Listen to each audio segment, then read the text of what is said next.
Champions ট্রফির জন্য সেরা প্রস্তুতি হচ্ছে না বলছেন সিমন্স। বিপিএল শেষ হওয়ার আগেই চ্যাম্পিয়ন্স ট্রফির জন্য অনুশীলন শুরু করেছে কয়েকজন ক্রিকেটার। শনিবার থেকে জাতীয় দলের এই অনুশীলন পেয়েছে আনুষ্ঠানিকতা। কাল ফ্লাডলাইটের নিচেও অনুশীলন হয়েছে, চলবে 12 ফেব্রুয়ারি পর্যন্ত।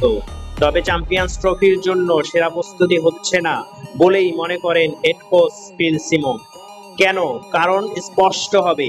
টুর্নামেন্টের গ্রুপ পর্বে বাংলাদেশের বাকি 3 প্রতিপক্ষ কি করছে তা জানলে।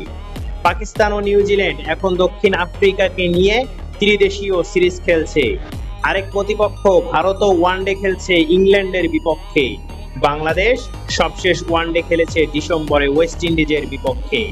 এরপর প্রায় 1.5 মাসের বিপিএল যাত্রা শেষে 3 দশকের মধ্যেই তাদের নামতে হবে চ্যাম্পিয়ন্স ট্রফিতে। প্রস্তুতি বলতে মিরপুরে 5 দিনের ক্যাম্প। চ্যাম্পিয়ন্স ট্রফির মতো বড় টুর্নামেন্টের আগে প্রস্তুতিতে সন্তোষ কিনা জানতে চাইলে তাই আজ সংবাদ সম্মেলনে সিমন্স বলেছেন, আমি আপনাদের সঙ্গে একমত যে এটা সেরা প্রস্তুতি হচ্ছে না।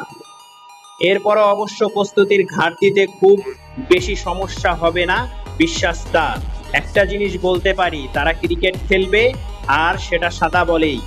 এটা মানতে হচ্ছে তারা স্কিলের দিক থেকে শার্প আছে, স্কিল আছে, আমরা তাদের পারফর্ম করতে দেখেছি। এখন কেবল মানসিকতা ওয়ানডের জন্য প্রস্তুত করতে হবে।